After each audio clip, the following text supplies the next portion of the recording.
Bahkan ada beberapa yang sudah eh, berada di dalam ketersediaan yang sudah mendekati batas. Nah, sebelum eh, kita lihat apa kira-kira yang menyebabkan itu, maka berikut ini saya akan mengingatkan, merefresh kembali bagaimana sejarah menggunakan sumber daya alam itu, supaya kita mendapat gambaran ya, dari awal pemanfaatannya sampai sekarang itu perkembangannya seperti apa. Jadi kalau kita bicara perkembangan pemanfaatan atau sejarah daya alam itu sebetulnya overlap atau boleh dikatakan tumpang tindih sama dengan sejarah perkembangan peradaban manusia.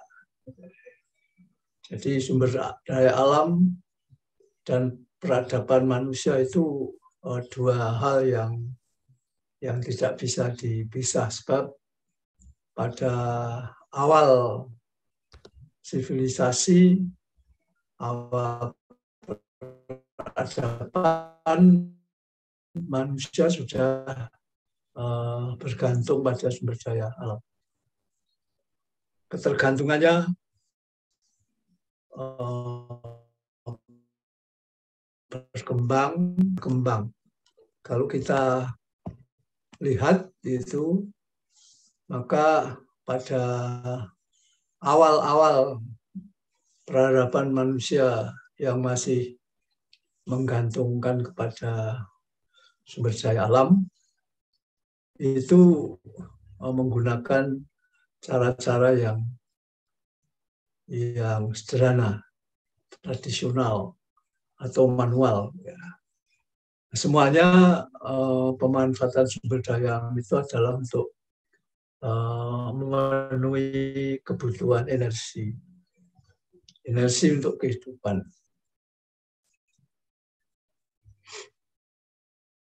Dari waktu ke waktu itu di dalam bentuk tanaman, di dalam bentuk hewan, di dalam bentuk lingkungan langsung yang digunakan, air, udara, dan sebagainya.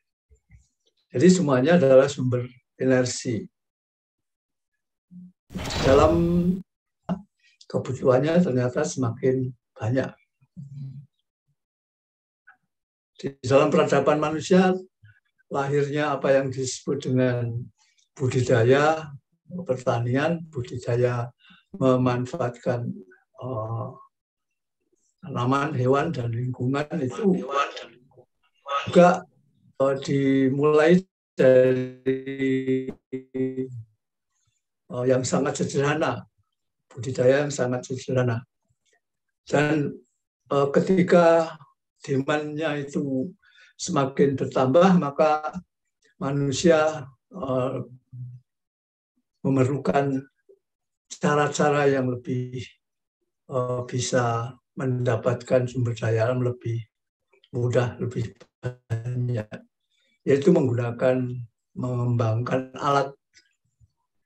Kalau pada era sebelumnya, sebelum era ini, itu alat-alat yang digunakan ya apa adanya dari alam. Kita mengenal zaman batu dan sebagainya itu. Tetapi ketika manusia sudah mulai belajar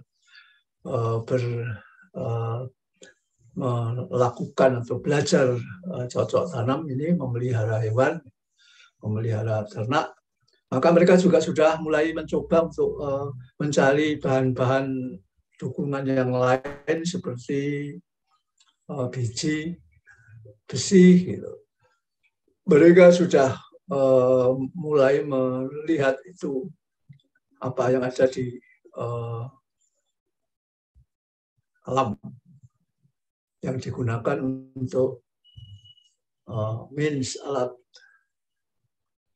Nah, ketika sudah berkembang seperti itu, maka pemanfaatan sumber daya alam itu menjadi semakin intensif. Ya. Bukan saja tadi itu oleh karena jumlah penduduknya, jumlah manusianya juga bertambah, tetapi keinginan-keinginan manusia itu sudah lebih dari sekedar untuk survive.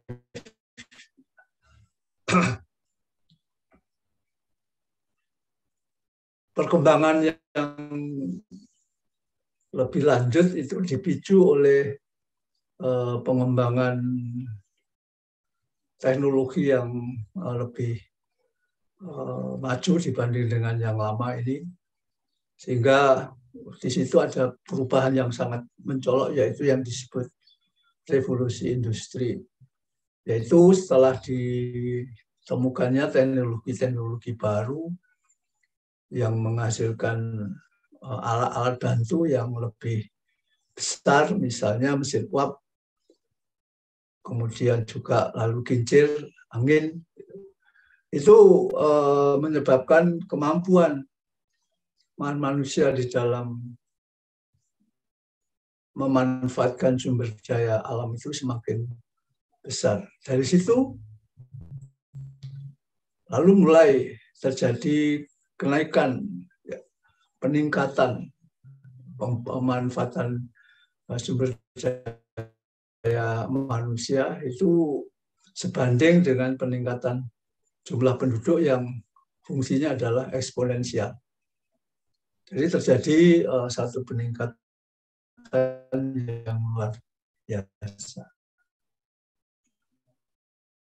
Perkembangannya jadi pemanfaatan sumber daya alam tidak sekedar sebagai sumber energi bagi kehidupan untuk survive, tetapi juga lalu untuk memenuhi kebutuhan-kebutuhan yang lain, demand-demand yang lain. Nah, ada beberapa catatan yang mungkin bisa kita kita lihat sebagai satu kondisi bagaimana sumber daya alam itu di dalam perkembangannya. Jadi sumber daya alam itu tidak hanya dimanfaatkan saja, tetapi teknologi itu sendiri ketika berkembang juga menggunakan sumber daya alam. Jadi pengembangan teknologi itu ternyata juga menggunakan sumber daya alam. Selain sumber daya alam itu juga untuk keperluan pemenuhan demand manusia. Sekarang kita lihat bagaimana besi, baja,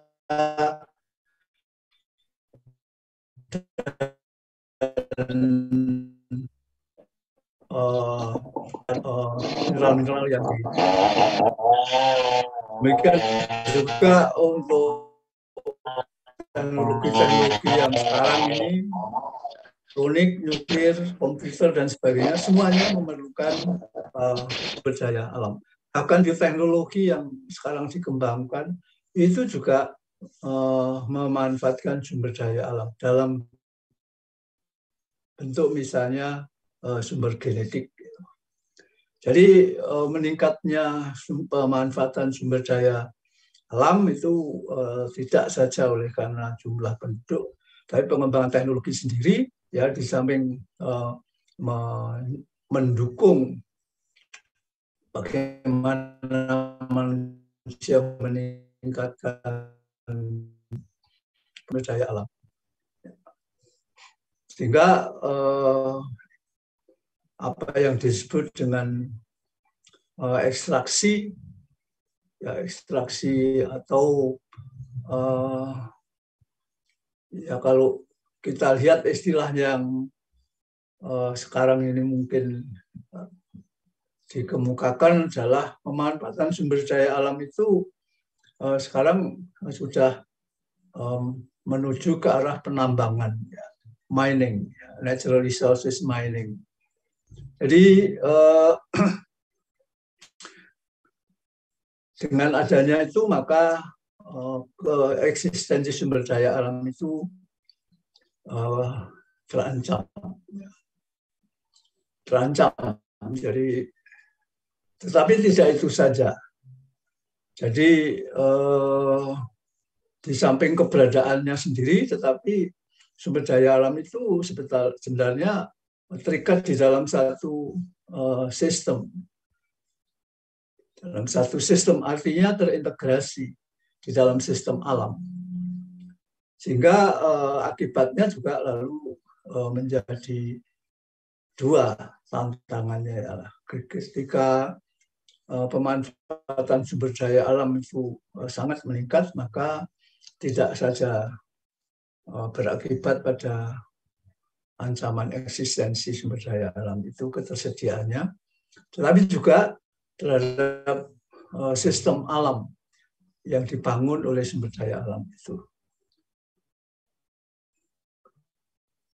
Fakta ini sedikit demi sedikit sudah dirasakan.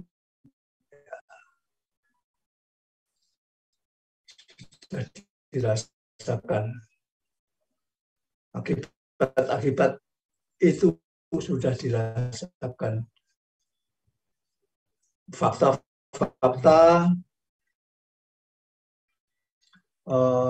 depletion, natural resources depletion, kemudian kerusakan sistem alam itu sedikit demi sedikit lalu dirasakan sampai sekarang kita sudah sampai pada satu fakta yang mungkin sangat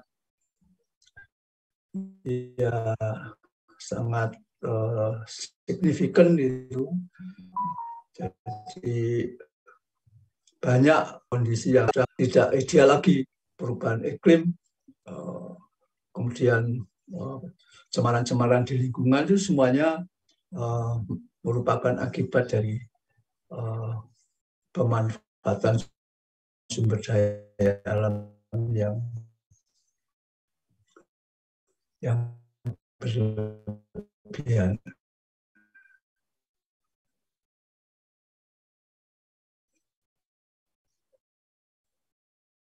Jadi ketika itu kemudian selanjutnya yang dipikirkan adalah bagaimana cara untuk memanfaatkan sumber daya alam itu sebanyak-banyaknya, tetapi ketika faktanya yang terjadi seperti ini, maka pertanyaannya adalah bagaimana memanfaatkan sumber daya alam dengan cara yang lebih baik dan efisien.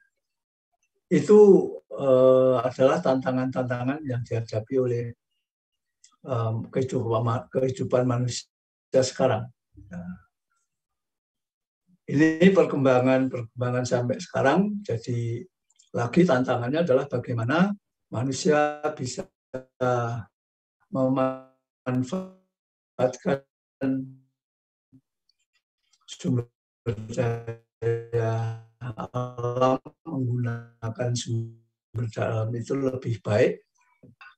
Perkembangannya seperti itu, maka sebetulnya di dalam pemanfaatan sumber daya alam itu berkembang juga mindset. Orang mengatakan adalah filosofi, tapi sebetulnya adalah cara berpikir saja. Jadi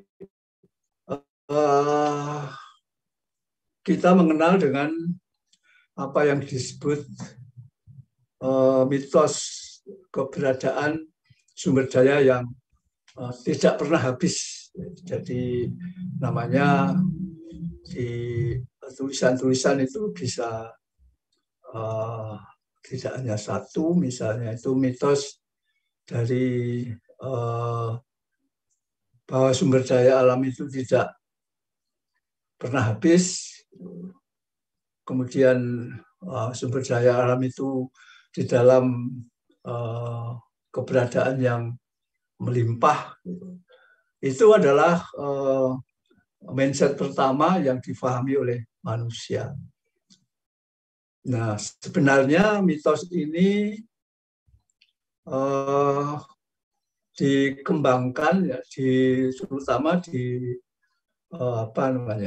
dikuatkan sosialisasinya itu ketika ada yang disebut gerakan-gerakan kolonisasi di dalam mencari sumber daya alam baru. Jadi kalau kita lihat contohnya misalnya akibat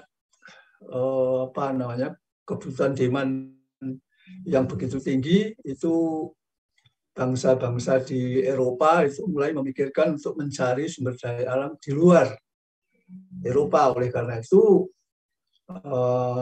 mengadakan ekspedisi-ekspedisi yang besar-besaran.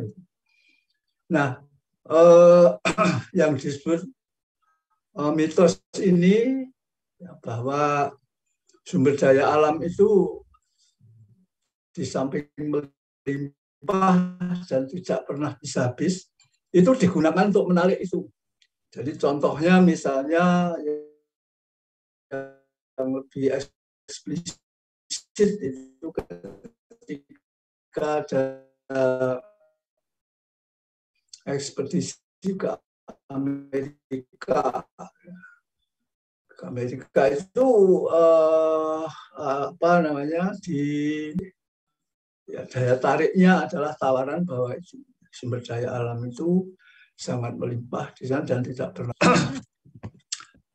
Mindset ini mempunyai pengertian yang didalami, yaitu bahwa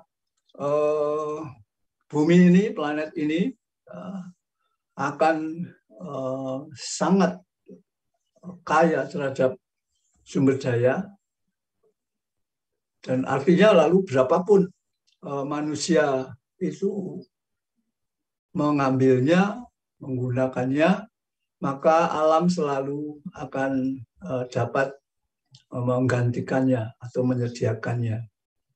Ini faham-faham yang memang dikembangkan pada awal-awal penggunaan sumber daya alam. Ini pernah ditulis itu di dalam paper, kalau sempat membaca dan ditemukan nanti, yaitu ketika ada kolonisasi di Kentucky, itu diterbitkan tahun 1874 itu. Yaitu menyatakan secara eksplisit tertulis yang disebut mitos itu. Nah, demikian publikasi, maka muncul banyak sekali tanggapan yang positif dan negatif tentu saja. Faktanya ya, tetapi sebetulnya tidak seperti yang dikatakan dalam mitos itu. Nah, oleh karena itu mitos itu lalu menjadi isu yang diperdebatkan. Di situ mulai ada perubahan mindset tentang sumber daya alam. Nah, itulah sebabnya lalu pendalaman tentang sumber daya alam sendiri dilakukan, misalnya ke dalam kategorinya. Iya, di dalam sumber daya alam tertentu mungkin bisa seperti itu, tetapi sumber daya yang lain tidak. Walaupun ya sumber daya banyak juga yang disebut bisa tergantikan, tapi ada batasnya. Jadi ini yang mengubah mindset di dalam pemahaman penggunaan sumber daya alam. Tetapi perkembangan itu juga tidak serta-merta diterima secara meluas gitu, artinya masih ada kontroversi saja juga banyak orang yang masih menggunakan mindset yang ada di dalam mitos itu, bahwa sumber daya alam itu memang berada di dalam ketersediaan yang melimpah, dan berapapun yang digunakan manusia maka alam akan menggantinya. Ini masih berjalan bersama-sama, jadi walaupun banyak juga tantangan atau kontroversi terhadap itu, maka yang disebut mindset yang mengikuti mitos ini masih ada sampai sekarang. Jadi pemahaman seperti yang disebut dalam mitos itu masih juga sekarang ada dipahami oleh ya banyak orang juga sebenarnya. Nah, kalau pada waktu mitos ini sedang digaungkan itu, maka memang sangat sangat populer. Kemudian banyak sekali kalau kita lihat di pustaka itu simbol-simbol yang diberikan supaya memberikan kesan yang itu adalah sesuatu yang benar. Seperti ini, ya, ini adalah simbol yang dikembangkan di Romawi gitu, tentang bagaimana sih sumber daya alam itu keberadaannya menurut mitos itu. Ini banyak lagi sebetulnya simbol-simbol seperti itu, yang pada akhirnya juga lalu menjadi kontroversi. Sehingga kategori sumber daya alam ada yang terbarukan memang, tetapi ada juga yang tidak. Itu adalah pengembangan dari kontroversi terhadap mitos ini. Ini banyak contohnya adalah tanggapan-tanggapan terhadap terbitan tentang mitos itu. Kalau mau dibaca lebih lanjut, sebetulnya banyak pustaka yang menyebutkan itu. Nah, kemudian akhirnya manusia lalu mulai sadar, mulai mengembangkan pemikiran, sehingga fakta-fakta yang terjadi itu lalu digolongkan atau dianggap sebagai warning. Jadi tadi misalnya ancaman terhadap keberadaan eksistensi sumber daya alam, kemudian juga dampaknya terhadap sistem alam ketika terjadi degradasi, maka itu sebagai warning. Ya. Jadi sekarang kita sebenarnya sudah menggunakan itu sebagai warning system, warning signs. Banyak kalau warning itu secara bertahap diikuti, ya mulai dari misalnya terjadinya kerusakan-kerusakan sumber daya alam, misalnya saja terjadi deforestasi, banyak gunung-gunung yang mulai terbuka vegetasinya, sehingga lalu sampai pada kerusakan habitat, ya, yang akibat lanjutnya adalah ancaman terhadap keberadaan jenis atau bahkan sudah sampai pada kepunahan. Ini sebagai fakta yang sekaligus digunakan untuk warning signs. Warning signs. Dan bahkan sekarang ini tren untuk bagaimana perkembangan warning signs itu juga sudah didekati. Misalnya saja semakin banyak jumlah jenis-jenis yang terancam punah atau bahkan punah. Semakin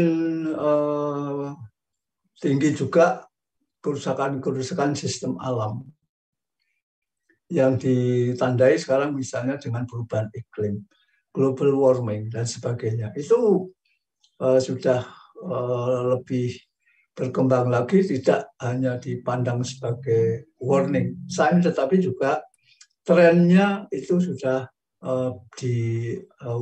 diupayakan untuk bisa diketahui. Sehingga dengan demikian perkembangan yang kita lihat sekarang, maka orang tidak saja hanya melihat pada warning signs itu sendiri, tetapi orang juga sudah sekarang mengantisipasi ke depan bagaimana nasib sumber daya alam dan bagaimana nasib sistem-sistem alam ke depan ketika warning signs itu mempunyai kecenderungan.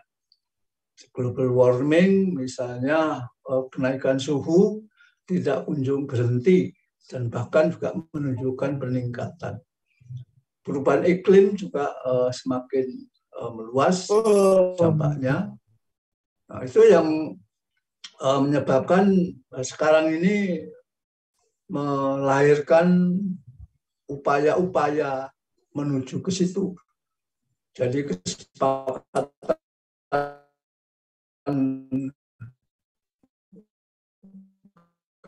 kesepakatan untuk bagaimana menghadapi tantangan kehidupan dan planet ini masa depan. Jadi itu adalah upaya-upaya yang sekarang ini dilakukan. Sebenarnya kalau yang kita lihat mungkin juga dalam bentuk-bentuk yang formal itu adalah kesepakatan-kesepakatan global, ya seperti sekarang ini. Dulu dimulai dari summit 92 sampai ya sekarang ini G20 di Bali. Itu semua adalah upaya-upaya untuk mengantisipasi bagaimana kehidupan masa depan dan kehidupan planet ini supaya bisa lebih sustain, lebih baik. Itu tentu lalu diikuti dengan pemikiran-pemikiran nasional, regional, dan bahkan pada kelola-kelola sumber daya alam langsung. Jadi sekarang secara integral, secara bersama itu semua ya usaha yang berhubungan dengan pemanfaatan sumber daya alam itu sudah menuju ke arah bagaimana nasib sumber daya alam dan sistem alam itu ke depan. Jadi ini artinya apa? Artinya harus ada perubahan mindset, ya. Perubahan mindset, yaitu bahwa pengelolaan sumber daya alam dan pemanfaatan sistem-sistem alam itu harus memperhatikan bagaimana kemampuan sumber daya alam itu dan sistem alam itu ya ketika terpapar pada pemanfaatan yang semakin besar. Nah, orang sekarang mulai memikirkan bagaimana kemampuan sumber daya alam dan sistem alam itu untuk mempunyai kemampuan untuk memulihkan dirinya. Jadi sekarang ada istilah resiliensi. Itu adalah upaya-upaya untuk membantu atau mengembangkan sumber daya alam dan sistem alam itu supaya dapat memperbarui diri atau paling tidak menjaga eksistensinya. Itu perkembangan yang sekarang itu terjadi, dan kalau ya maka kesepakatan itu pasti ya terus-menerus akan diupayakan supaya lebih meluas, baik secara nasional maupun secara global, mulai dari pemanfaatan sumber daya alam pada tingkat kelola langsung.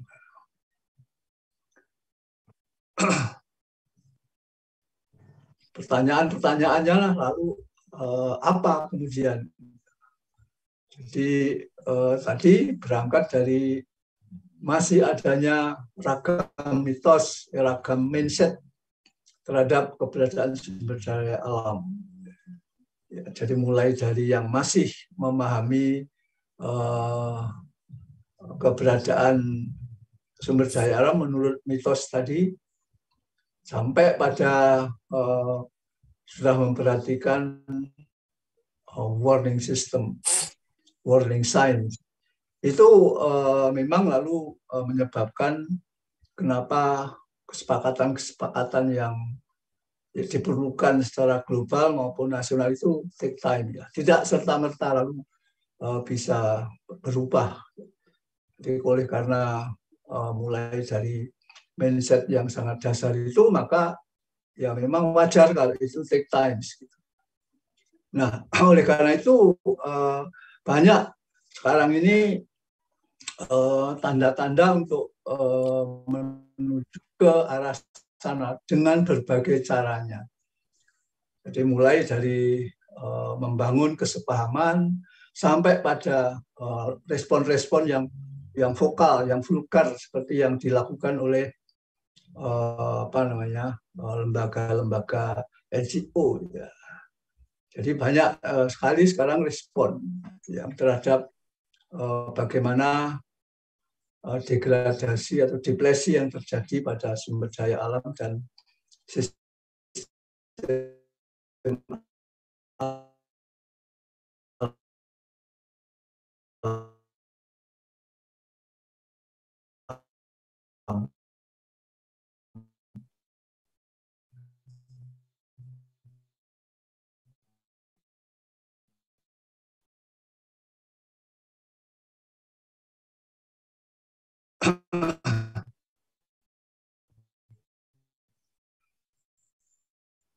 Nah, kalau kita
sumber daya itu ketika mendapatkan intervensi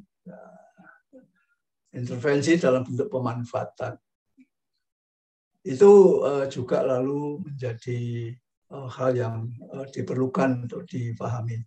Kalau kita bicara resiliensi, maka sebenarnya bagaimana mekanisme resiliensi itu, sehingga kalau kita mau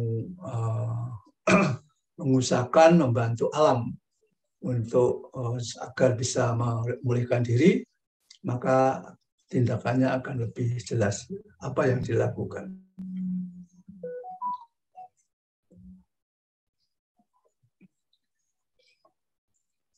Kemudian juga lalu pemahaman sumber daya alam itu sebagai suatu sistem Jadi dari pemahaman-pemahaman yang tadi, maka kira-kira bisa dirumuskan atau dibuat satu kesimpulan seperti ini. Jadi sumber daya alam itu sangat kompleks. Jadi sumber daya alam itu tidak berdiri sendiri, tetapi terbangun di dalam satu sistem antar sumber daya alam, ya, baik air, tanah, udara, dan sebagainya itu terintegrasi di dalam satu sistem, dan bahkan dengan bentuk sistem yang kompleks. Kita berada di dalam, di antara sumber daya alam sendiri adalah berada di dalam sistem yang kompleks. Nah, ketika sumber daya alam itu dimanfaatkan, maka sistem itu akan jadi lebih kompleks. Apalagi sebagai komponen sistem, elemen sistem, manusia itu mempunyai kemampuan yang lebih. Jadi kadang-kadang tidak mengikuti hukum alam. Oleh karena itu sistemnya lalu menjadi lebih kompleks. Nanti akan ada bahwa kalau seperti itu, maka perubahan mindset itu juga harus dilengkapi dengan bahwa kemampuan manusia superior itu harus dipahami, dan itu bisa menjadi hal yang positif dan sebagainya. Nah, ketika sumber daya alam dan manusia itu keterlibatannya dibungkus atau diwujudkan dalam bentuk produksi teknologi, ya, sehingga sistemnya menjadi sangat kompleks. Jadi kita berada sekarang ini di dalam pemanfaatan sumber daya alam dan sistem alam di dalam dua proses, yaitu produksi dan konsumsi. Dan kalau iya, maka sebetulnya kita berhadapan dengan sistem yang kompleks, dan itu memang adalah pemahaman yang perlu dipunyai oleh ya semua orang, sebetulnya semua pihak yang berkeinginan tadi itu mempunyai komitmen terhadap kehidupan di planet ini. Banyak sekarang ini warning sign yang sudah muncul. Orang mengatakan banyak sumber daya alam sekarang yang sudah berada di dalam tekanan yang cukup tinggi, dan juga dalam waktu yang dekat. Misalnya air. Ya, air itu sekarang ini walaupun keberadaannya di dunia ini atau di planet ini itu tetap, ya, karena tidak ada yang bocor ke luar, tetapi sebagai sumber daya maka air sekarang sudah terancam dengan misalnya dengan cemaran, ya, dengan distribusi yang tidak seimbang, sehingga aliran permukaannya demikian besarnya tidak diimbangi oleh distribusi air yang lain, itu sehingga banjir dan sebagainya. Itu warning. Tetapi juga yang kedua adalah yang hubungannya dengan energi. Energi fosil sekarang sudah semakin terasa bahwa ada keterbatasan. Diikuti sebenarnya cukup banyak. Nah, oleh karena itu ini lalu sekarang menjadi satu tantangan bersama yang juga dibicarakan untuk mencari solusi bersama pada berbagai level global, level regional, sampai pada level unit management, unit pemanfaatan itu. pengamatan sumber daya alam dan sistem alam itu.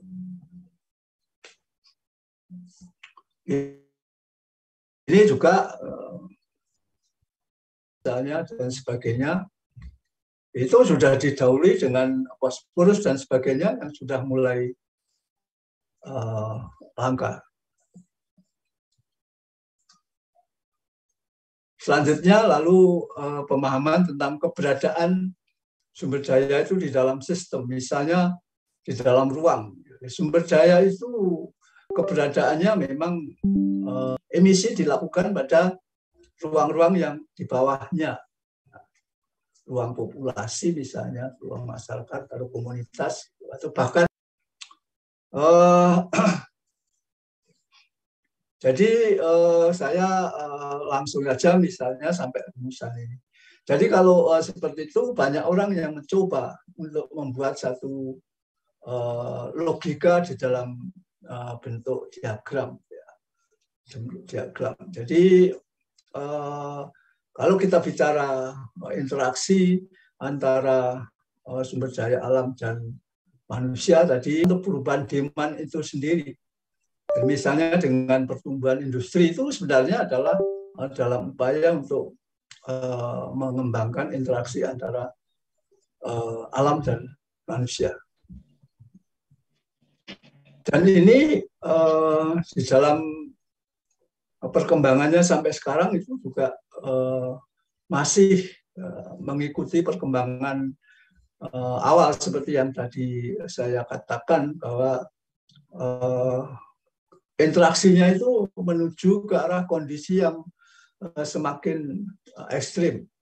Artinya dampak-dampak yang terjadi pada sumber daya alam sendiri dan sistem alam itu mulai semakin dirasakan.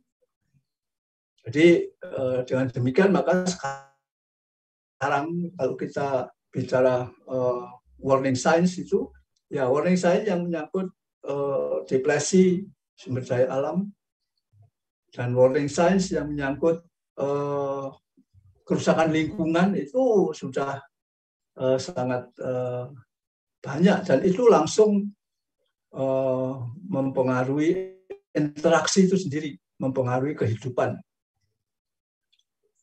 Sehingga banyak orang yang memprediksikan kalau kecenderungannya seperti itu, ya maka itu akan membahayakan kehidupan masa depan.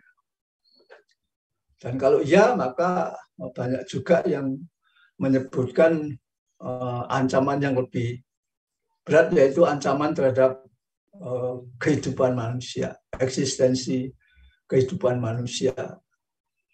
Ini hal-hal yang mungkin banyak sekarang diusahakan untuk difahami, supaya kalau kita berusaha mengembangkan satu solusi, mengembangkan satu cara untuk menghadapi tantangan itu, lalu menjadi jelas bagaimana kalau melakukan itu dan dampaknya pada yang mana.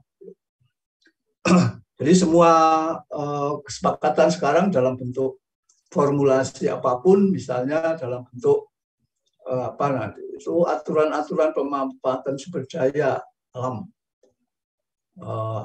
ISO dan sebagainya, itu sebenarnya adalah upaya-upaya supaya interaksi antara alam, sumber daya alam dan manusia itu lalu menuju ke arah yang lebih harmonis, lebih seimbang, sehingga warning signs itu menjadi ukuran-ukuran. Jadi kalau kita sekarang ini mampu menghentikan yang disebut global warming, mampu mengembalikan kondisi iklim, maka itu menjadi usaha-usaha yang terarah. Sekarang yang dilakukan adalah itu. Sehingga dengan demikian kalau mau dibuat satu rangkuman gitu, ya akan seperti ini. Jadi karena teknologi itu sendiri yang ketika itu dikembangkan itu lalu justru meningkatkan kemampuan manusia untuk mengekstraksi sumber daya alam itu lebih cepat, gitu. Walaupun efisien, lebih cepat, sehingga sama saja juga dengan jumlah populasi manusia. Ini tidak bisa dielakkan bahwa berbanding lurus.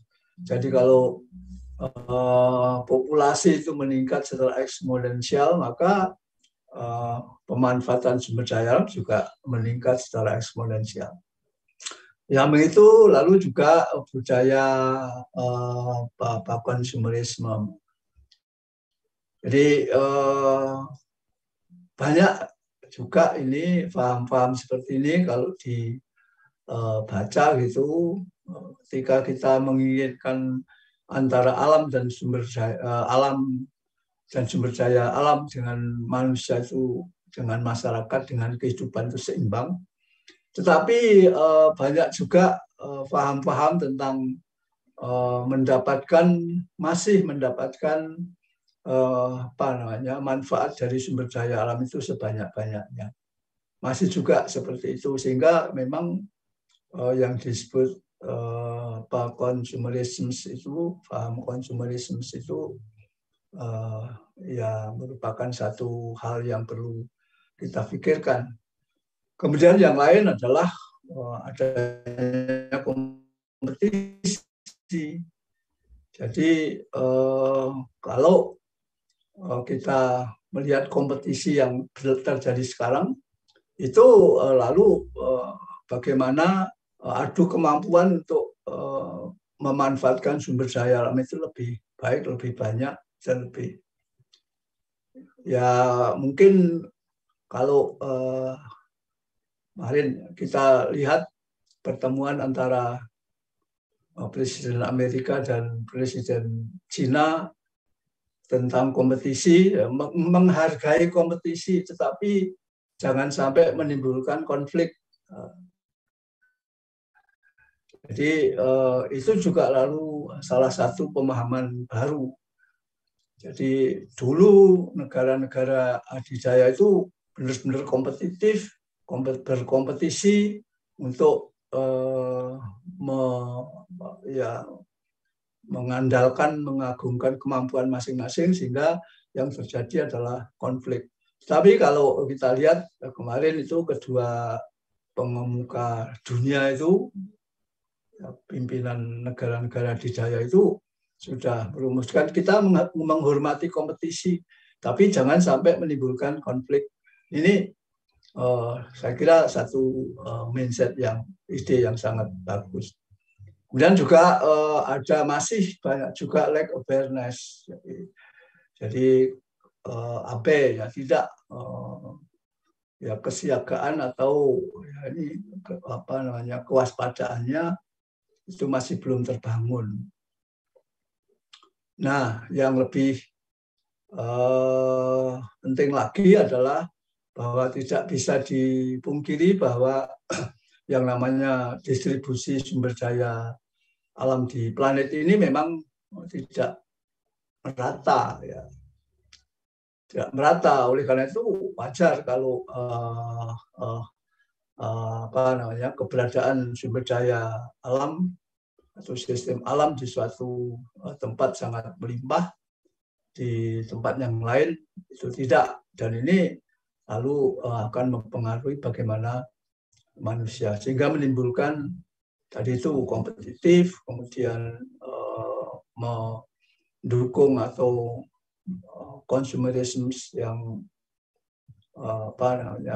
menginginkan manfaat yang sebesar-besarnya dari sumber daya alam itu. Ini kalau seperti itu, maka warning signs itu dilengkapi dengan tanda-tanda yang sekarang ini sudah mulai tampak di depan mata secara signifikan. Itu contohnya adalah itu deforestation sampai pada polusi, sampai pada depresi sumber daya, gitu. Bahkan sampai pada bencana-bencana alam itu, dan misalnya lalu dampaknya timbullah yang disebut gerakan migrasi dari orang-orang atau dari satu tempat ke tempat yang lain. Itu disebabkan oleh karena banyak hal, terutama hubungannya dengan yang disebut overexploitation dari resources.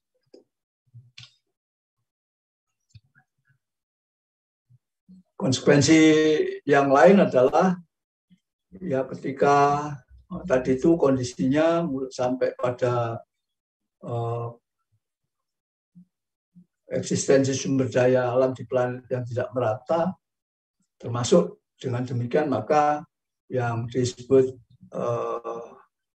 kehidupan, living standard dan sebagainya itu juga beragam. Sehingga apa yang sekarang ada adalah banyak juga ya tempat-tempat di mana sumber daya alamnya melimpah, tetapi oleh kemampuan memanfaatkannya, teknologi dan tadi itu kelengkapan yang lain di dalam itu belum berkembang, maka masyarakatnya lalu tidak sejalan dengan keberadaan sumber daya alam yang banyak itu, sehingga akhirnya terjadilah konflik. Ini juga terjadi di banyak bagian dunia bahwa ketersediaan sumber daya alam setempat, apalagi tadi itu sudah dimanfaatkan atau digunakan atau diusahakan oleh orang lain atau bangsa lain, maka local community itu lalu menjadi terpinggirkan sehingga terjadilah konflik. Ini kalau kita lihat di ulasan, maka banyak juga problem-problem lingkungan yang cukup besar, yang cukup parah. Jadi misalnya ini kalau dibuat list ternyata banyak. Jadi hal-hal kerusakan-kerusakan depresi lingkungan yang menyangkut hal-hal ini, mulai dari kerusakan genetik sampai pada perubahan-perubahan lingkungan, depresi lingkungan itu sangat banyak. Semakin banyak ahli meneliti itu, makin diketahui bahwa ternyata yang disebut problem yang ada hubungannya dengan sumber daya alam dan sistem alam itu lalu semakin banyak.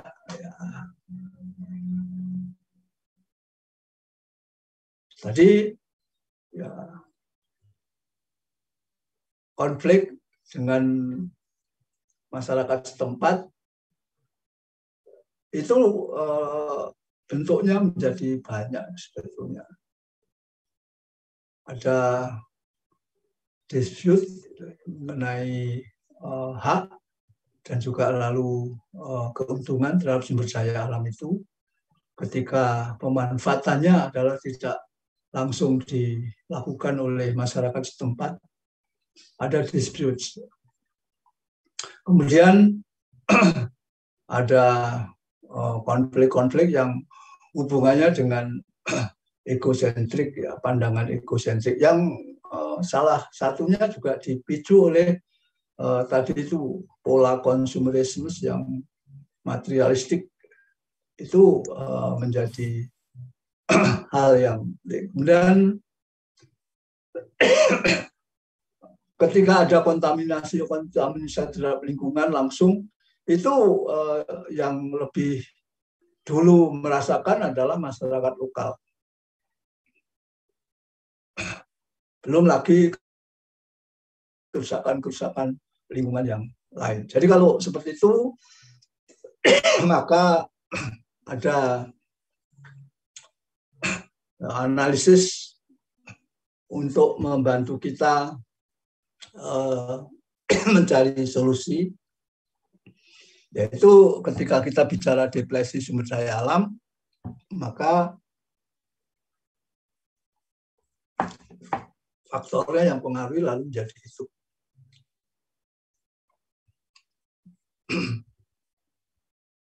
Ada warning signs tadi di bawah, kemudian penyebabnya ada, dan kemudian lalu diperlukan ini prinsip kelola yang lebih baik dan efisien tadi,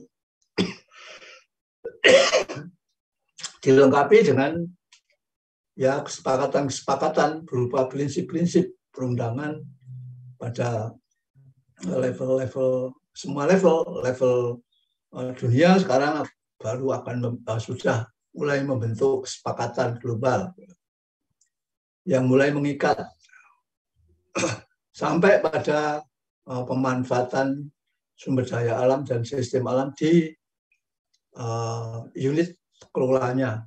Itu sudah sekarang mulai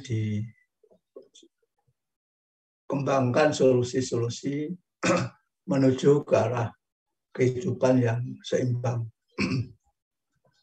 Saya kira itu, dan kalau rumusan akhirnya seperti ini, maka mungkin masing-masing dari kita ini yang terlibat langsung dengan pemanfaatan sumber daya alam melalui upaya usaha perkebunan, maka sampai jauh mana sebetulnya yang dilakukan itu juga hubungannya dengan depresi sumber daya alam.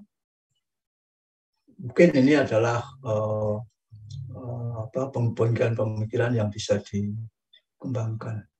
Jadi saya kira itu yang bisa saya sampaikan sebagai awal pertemuan pertama, sehingga kalau ini mau diperdalam, diperluas, maka sebenarnya banyak pustaka-pustaka yang bisa mendukung itu semuanya. Jadi saya kira itu, kalau ada tanggapan silahkan atau pendapat dari Bapak sekalian.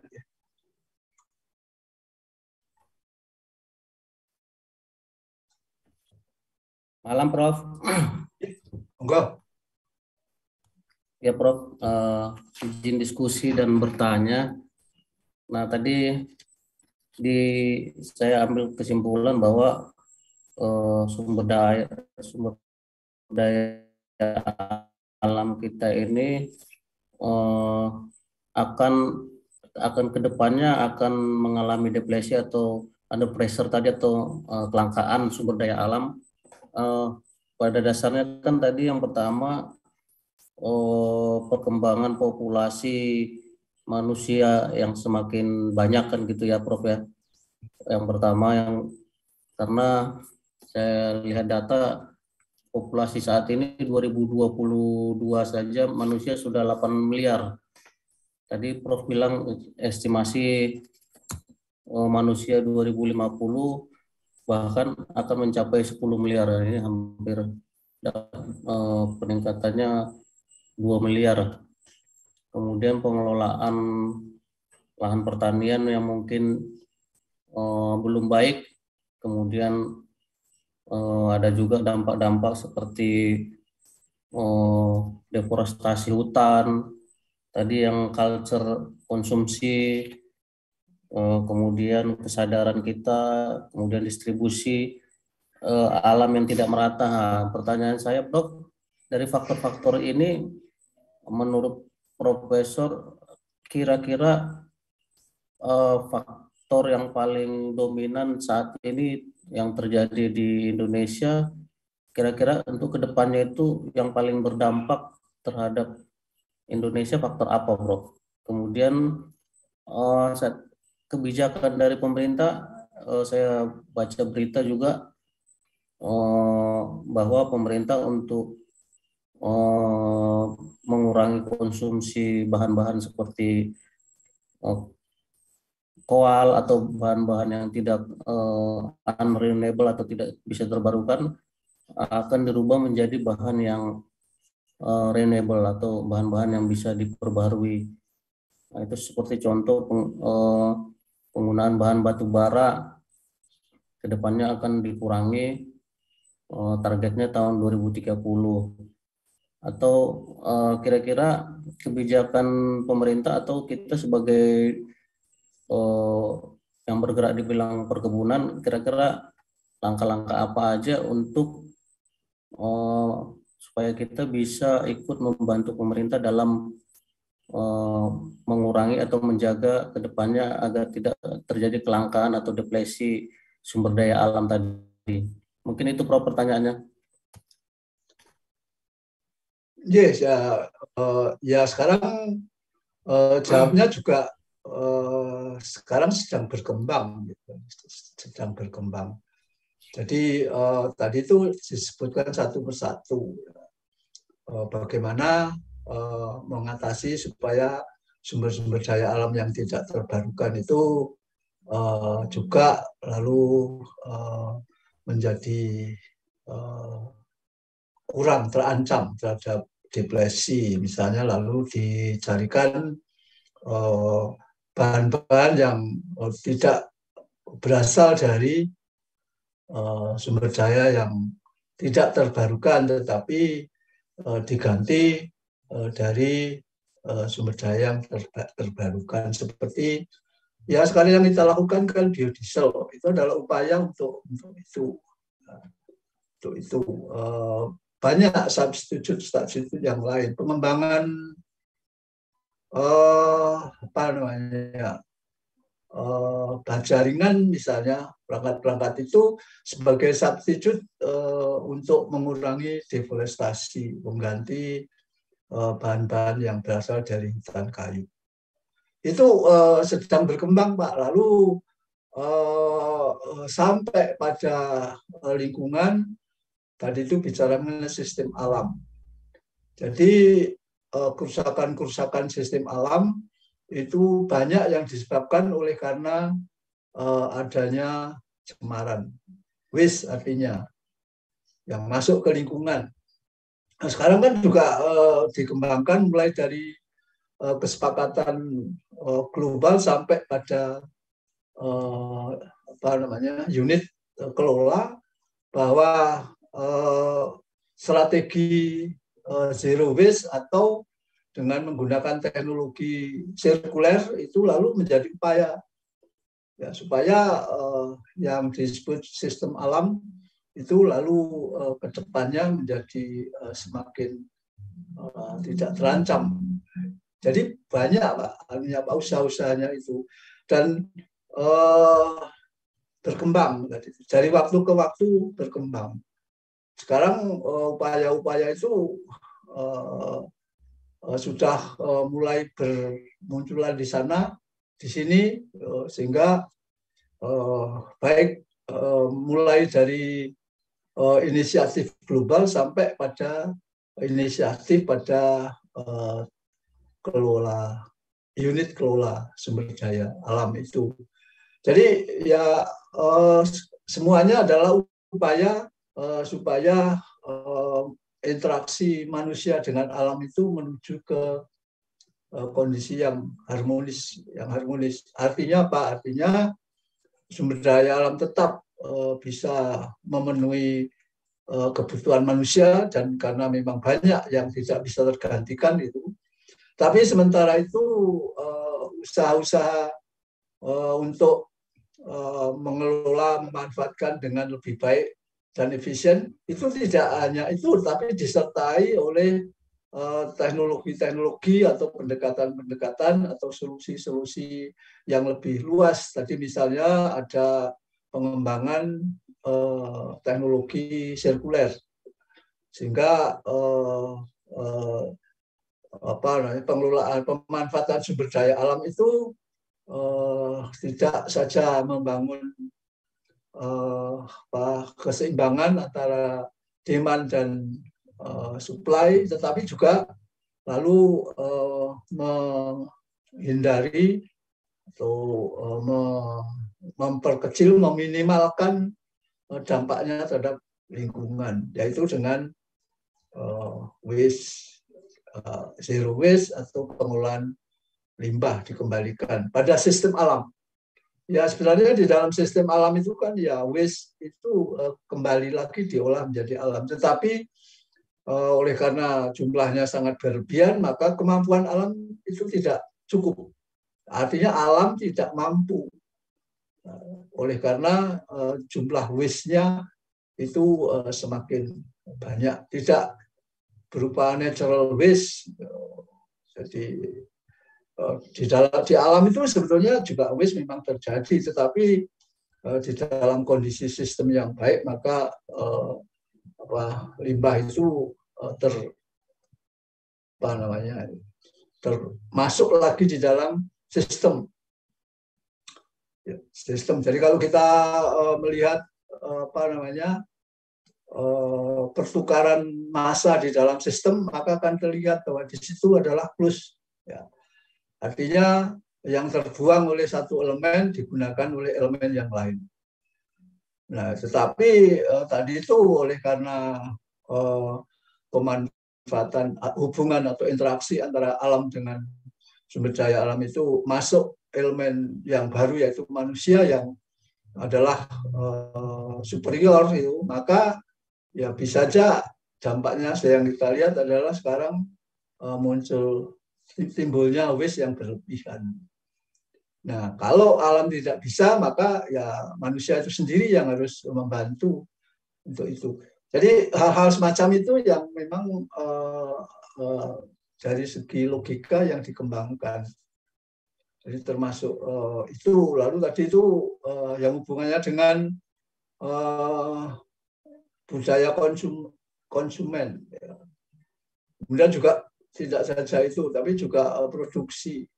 Jadi sekarang ini kalau kita bicara tantangan tadi itu artinya kita harus melakukan apa yang disebut dengan mitigasi.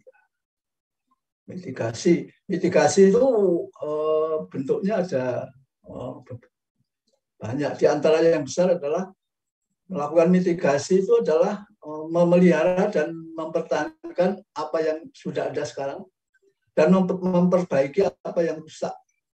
Nah, itu kalau di dalam kegiatan pengelolaan disebut dengan konservasi.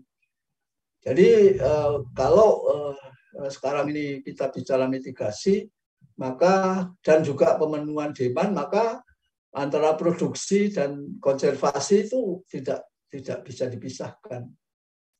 Kalau dulu bisa aja seperti itu, mazhab yang dulu konservasi itu di dalamnya tidak ada pemenuhan demand. Nah, produksi di dalamnya tidak ada konservasi. Itu oleh karena itu dampaknya memang banyak. Itu ada sumber daya usaha yang dilindungi, ada yang untuk produksi. Itu kan sebenarnya dipisah antara produksi dan konservasi. Tetapi sekarang atau ke depan nanti tidak akan seperti itu. Di dalam produksi, di dalamnya ada konservasi. Dalam tadi itu dalam pengertian mitigasi.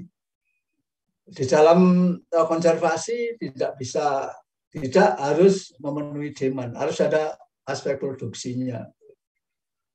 Ini kalau kita bicara konsep besarnya, ya saya kira itu ke depan harus ada keselarasan tentang proses produksi dan proses konservasi kalau hubungannya dengan sumber daya alam dan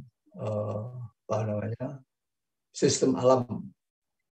Ya, saya kira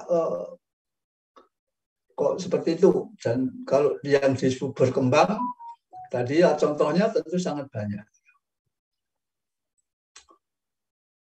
Ya, monggo.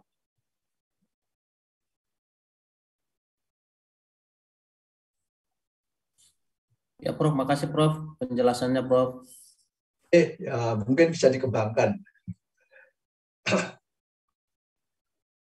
Ya, kalau tidak ada, barangkali kita akhiri diskusi pada malam hari ini. Nanti kita lanjutkan untuk topik berikutnya pada minggu depan, hari dan jam yang sama, gitu. Ya, Prof. Atau Ya, ada yang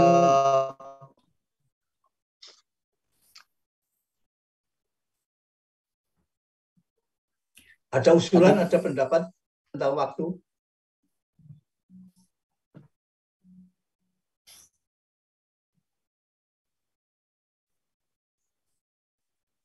Bisa ganti harinya nggak, Prof? Pak. Ya, silakan apa harinya. Kalau hari Senin seperti yang sebelumnya, Prof, sama Ibu Pariha, Prof. Senin. Iya, Prof. Tetap malam. Siap, Prof. Ye.